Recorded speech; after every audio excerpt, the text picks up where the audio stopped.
Graça e paz. É uma alegria estar aqui de volta. A gente está morando aqui. Eu estava lembrando que em 2016 nós já havíamos feito isso.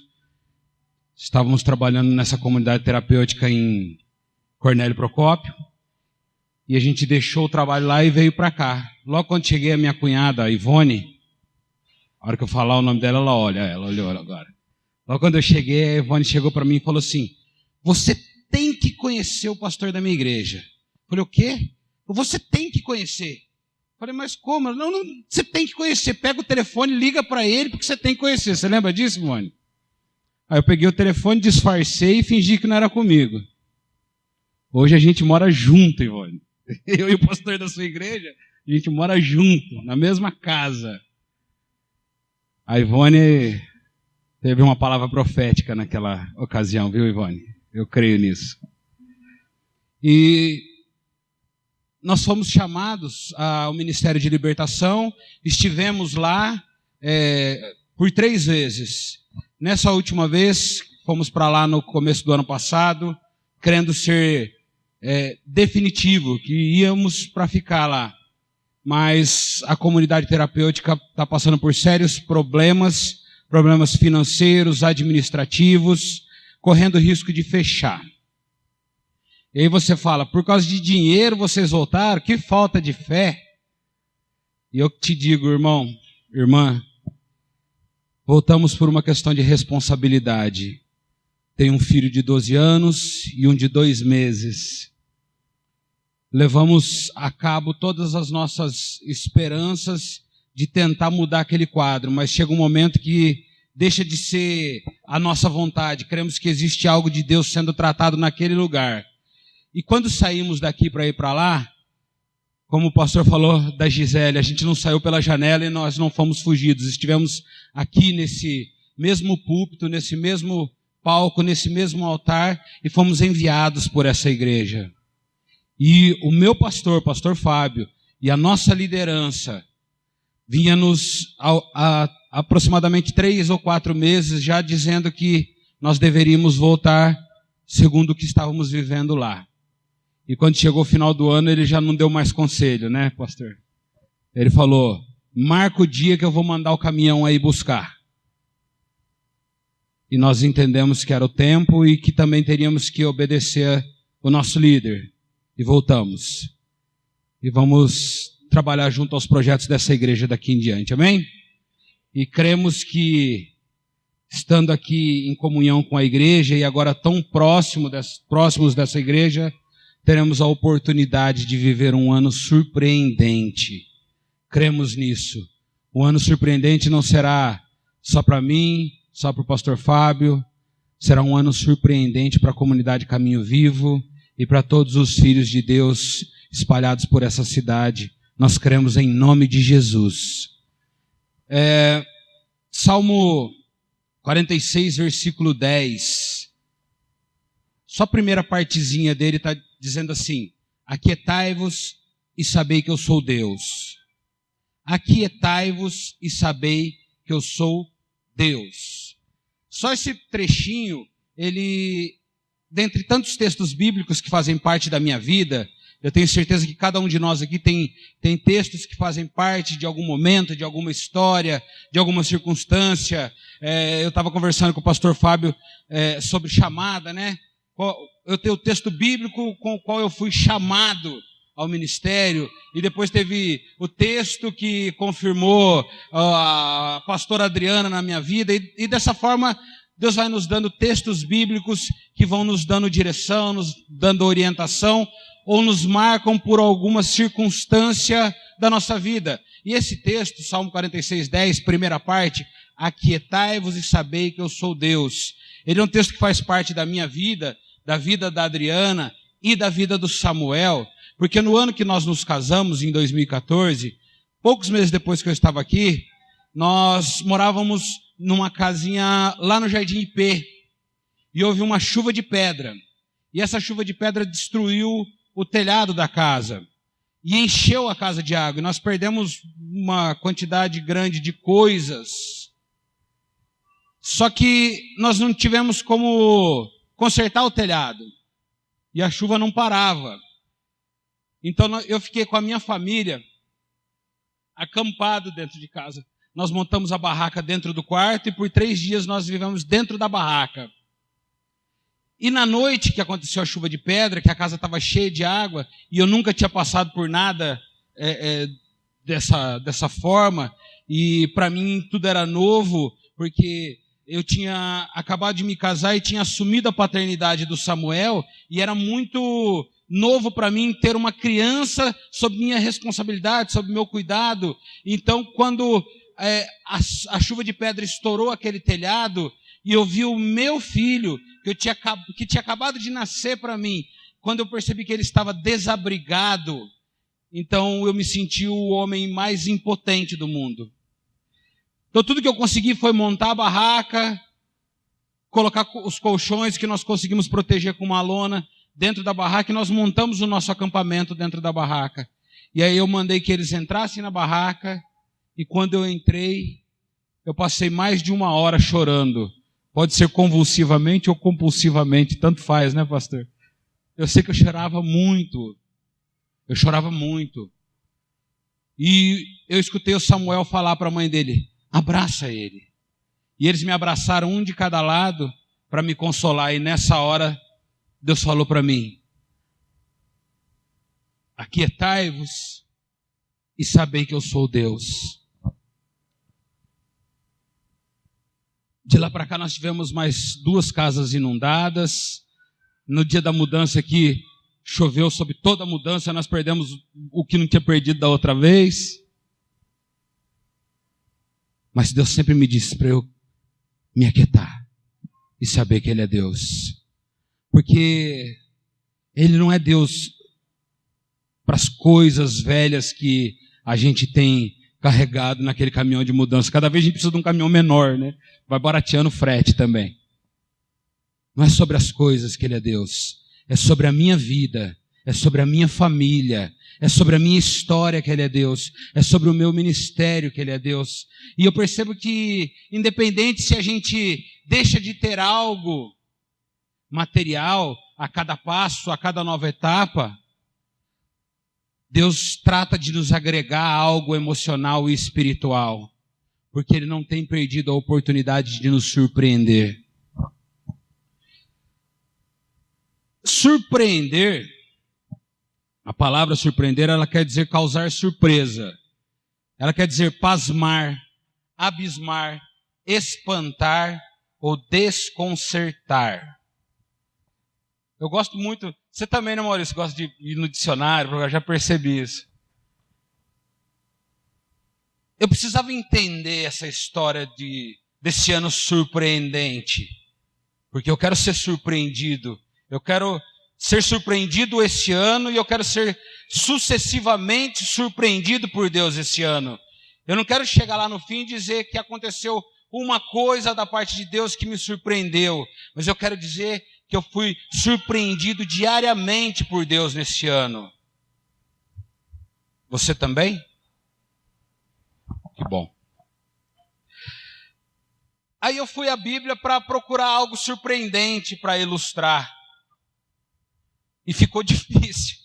O pastor Fábio falou para mim: o que vem à tua mente? E aí começou a borbulhar na minha cabeça. Um monte de coisa caindo, igual ficha de orelhão, lembra? Caía tudo de uma vez, veio um monte de coisa caindo na minha cabeça. O pessoal mais novo não sabe nem do que eu estou falando, né? Esse negócio de ficha de orelhão, né, Fabi? Mas se você vai à Bíblia buscar algo que te surpreenda, você vai começar a fazer uma lista de coisas e você vai pensar: puxa vida, mas tinha um tal de Moisés que ele levantou uma varinha de madeira e Deus abriu o mar. Isso é surpreendente. E quem não se surpreenderia com o mar abrindo e o chão ficando seco? Que é interessante que o texto diz que eles atravessaram em terra seca. Não foi só separar a água, secou o chão para não atolar a carrocinha que estava passando. Quem não se surpreenderia com isso? Esse mesmo Moisés havia tratado de transformar uma varinha numa cobra. Quem não sabe, né, quem nunca ouviu a história de todas as pragas que aconteceram no Egito, você certamente se surpreenderia com a história das muralhas de Jericó que caíram quando o povo tocou corneta. Isso é surpreendente. Muralhas de pedra que caíram ao som de cornetas. Puxa, isso é surpreendente. A história do dilúvio é surpreendente. Quem não se surpreenderia com a história de Sansão que matou 1000 homens com o queixo seco de um jumento? Para mim isso é surpreendente. Eu me surpreenderia com a história de Elias e a chuva. Os milagres de Eliseu são surpreendentes. A história do machado que boia parece uma coisa simples, mas é surpreendente. Se ele não tiver cabo, ele não boia. Eu cresci ouvindo a minha avó dizer que o meu avô nadava como um martelo sem cabo. E eu fui procurar saber o que significava isso. E eu descobri que se o martelo tem o martelo, a parte de metal fica para baixo, mas o cabo mantém ele flutuando. E o martelo sem cabo não tem jeito, ele vai para o fundo. E o machado foi para o fundo. E ele boiou. Isso é surpreendente. São muitos milagres surpreendentes de Eliseu. Quem não se surpreenderia com a reviravolta na vida de Mordecai na história de Esther? Quem não se surpreenderia com a história do arrependimento de Nínive no livro de Jonas? Quem não se surpreenderia com as histórias de sobrevivência do livro de Daniel? Você já se queimou?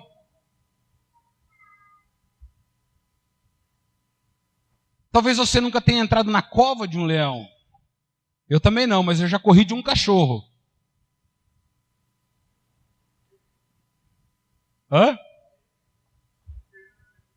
Perdi. Eu tinha um amigo que me salvou, porque o cachorro me mordeu. E eu tenho até hoje um certo receio com cães que eu não conheço. Quem não se surpreenderia com o desfecho da história de José? Quem não se surpreenderia com Gideão e seus 300?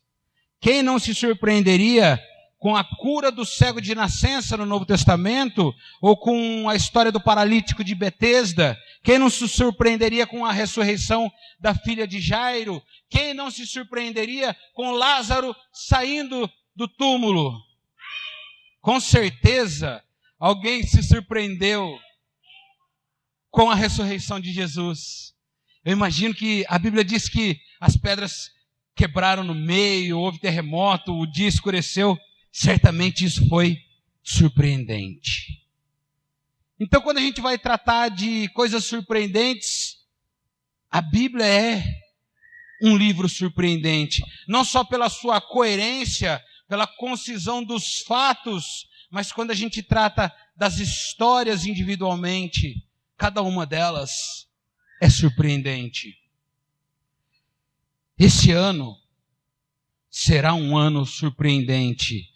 E eu quero entender para a minha vida, e espero que você entenda para a tua, sobre qual perspectiva esse será um ano surpreendente na minha e na sua vida.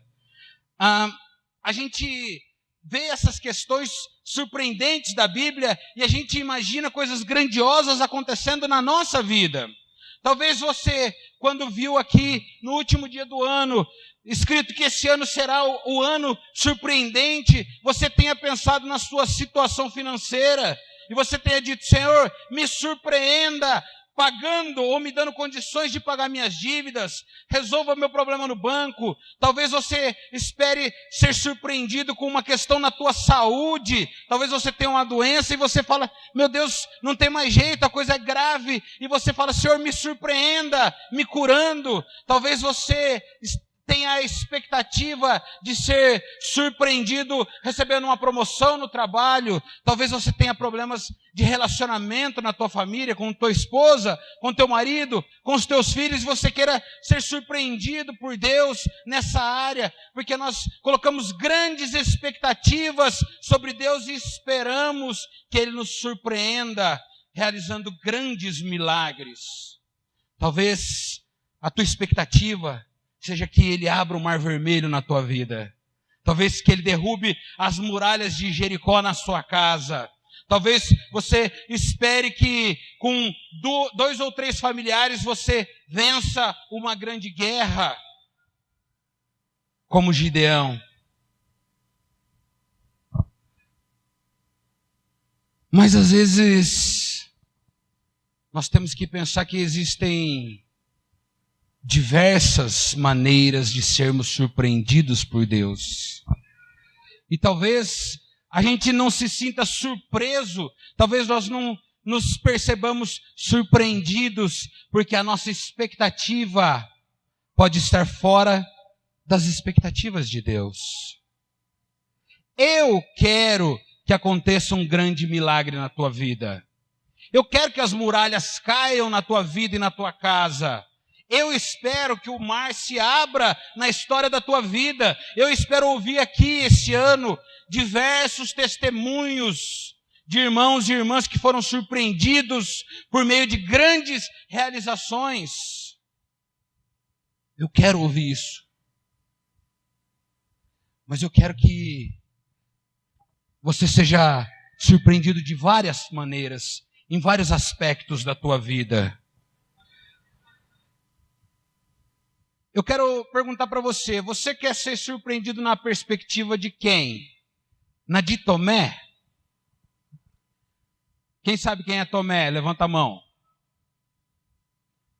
Tomé é aquele discípulo, aquele rapazinho, que quando avisaram para Jesus que Lázaro tinha morrido, e que Jesus falou que iam lá para ressuscitar, nosso amigo está dormindo, ele morreu. Tomé olhou para os amigos dele, para os outros discípulos e falou, vamos junto com o mestre para a gente morrer junto com ele. Era um homem inspirador, né? Esse Tomé, a perspectiva dele era a da... Ele sempre enxergava as coisas da pior forma possível. Ele não tinha boas expectativas com as coisas. Esse Tomé, quando Jesus ressuscitou, ele disse que não acreditava no testemunho dos irmãos dele. Ele era incrédulo. Ele disse que só acreditaria que era Jesus se ele pudesse tocar nas cicatrizes, pôr a mão do lado, colocar o dedo na machucadura de Jesus.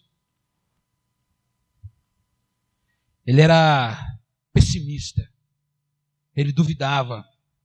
E ele foi surpreendido porque Jesus apareceu para ele e disse, coloca a mão aqui então. Olha aqui as minhas mãos. Veja as minhas cicatrizes. Com certeza, Tomé foi surpreendido.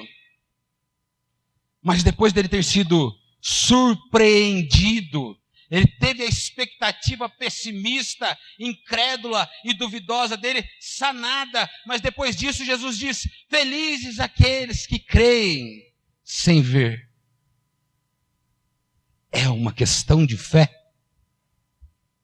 É uma questão de fé. Talvez você queira ser surpreendido do ponto de vista de Pedro e dos discípulos. Jesus fala para eles, entra no barco aí e vai antes de mim. Depois eu encontro vocês. E eles entraram no barco e começaram a remar.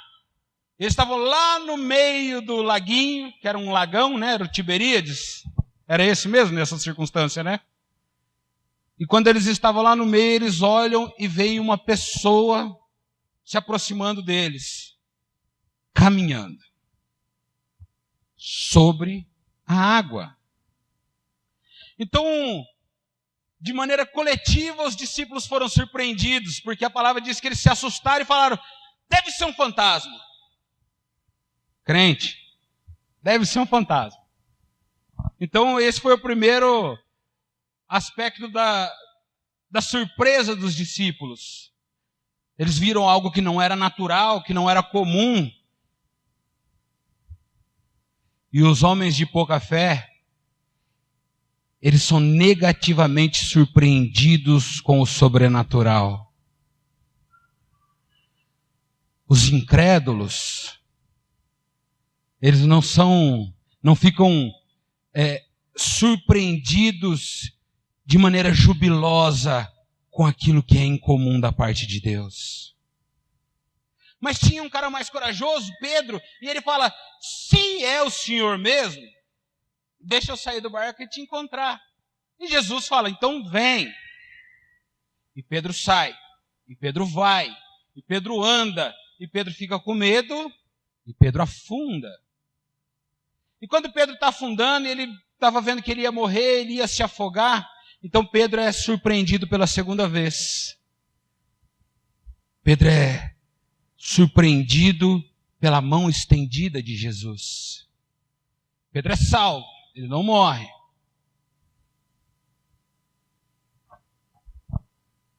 Ele não morre, ele é salvo.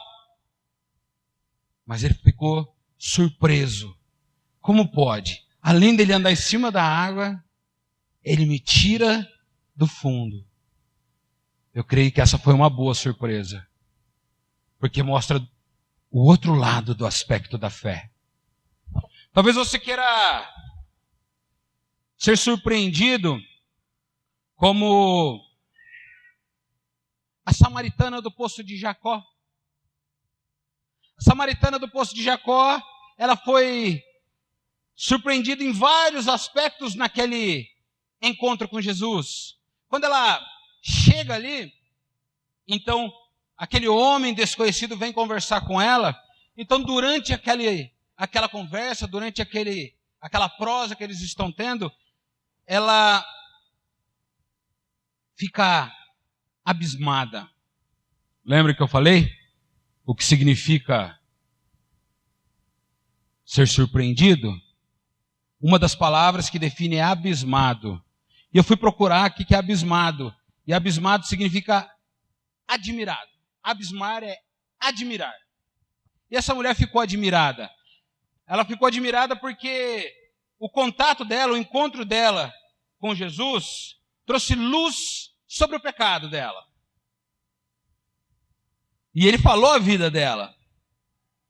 Sem conhecê-la, ele disse quem ela era. Isso causou admiração. Tanto causou admiração que ela foi embora. E antes de ir embora ela falou assim: eu vi que o senhor é realmente um profeta. A admiração foi tão grande que ela foi embora. E a palavra fala que ela foi contar a história. Talvez a gente tenha aí a primeira missionária, né? Talvez tenha sido a primeira missionária aí do tempo evangélico, do tempo da graça. Talvez. Mas uma coisa que me chama a atenção, a surpresa dela fez com que ela largasse o potezinho de carregar água. Isso traz vários símbolos, esse deixar o pote. Mas eu quero destacar só umzinho aqui. O pote era o que ela tinha para ganhar a vida. Era a função diária dela. Quando ela deixa o pote, simbolicamente ela está deixando aquilo que ela tinha vivido até ali. Ela está abrindo mão daquela história antiga. Ela está abrindo mão da vida que ela veio carregando até ali. O encontro dela com Jesus, que traz luz sobre o pecado, faz com que a vida dela tome uma nova direção a partir dali. Você quer ser surpreendido na perspectiva da samaritana no poço de Jacó? Encontre-se com Jesus e deixe que ele se revele a você. Ele literalmente se revela a ela. Ele olha para ela e diz: eu sou o Messias que vocês esperam. Eu não consigo encontrar na história da humanidade nada que possa gerar maior surpresa do que um encontro com Jesus. Nada pode ser mais surpreendente do que esse contato revelador com Cristo que traz luz sobre o pecado. Você quer ser surpreendido? Deixe que ele se revele a você. Saia do literário e deixe que ele seja literal na sua vida. Talvez você não tenha conseguido deixar seu pote ainda. Talvez você tenha deixado diversos potes pelo caminho. Mas eu quero dizer para você, um encontro verdadeiro com Ele, a revelação do ministério de salvação dele na tua vida, faz com que cada um de nós abandonemos o pote, deixemos a nossa antiga história. Talvez você queira ser surpreendido como Paulo foi no caminho de Damasco. Paulo foi surpreendido no sentido de que ele ficou pasmo, porque pasmo significa que aquele que perdeu os sentidos, e Paulo perdeu o sentido da visão, então ele ficou surpreendido porque perdeu os sentidos. Ele ficou cego. Ele viu a glória brilhar. E esse também, quando ele fala, quem é o Senhor? A resposta é, eu sou Jesus. Ele precisa revelar-se a mim e a você. Eu costumo perguntar para as pessoas quando eu estou discipulando, ou para os internos das comunidades terapêuticas onde eu trabalhei, porque a comunidade terapêutica é o lugar onde mais tem crente. Todo interno de comunidade terapêutica já foi da Assembleia de Deus, da Presbiteriana Renovada, da Presbiteriana do Brasil, entendem de Bíblia. Fazem frente a qualquer um de nós pastores. É impressionante. E como eu faço para quebrar esse sofisma? Eu peço para ele sentar junto comigo e eu falo, me conte como foi o instante da sua conversão. Serve para qualquer um de nós. Se você não sabe contar a história do instante da sua conversão, você ainda precisa que ele apareça para você e se revele. A glória precisa brilhar diante dos meus e dos seus olhos. Esse é o ano de sermos surpreendidos não apenas com coisas grandiosas. É o ano de sermos surpreendidos também nas coisas do dia a dia. Eu quero que você seja surpreendido como foi o filho pródigo.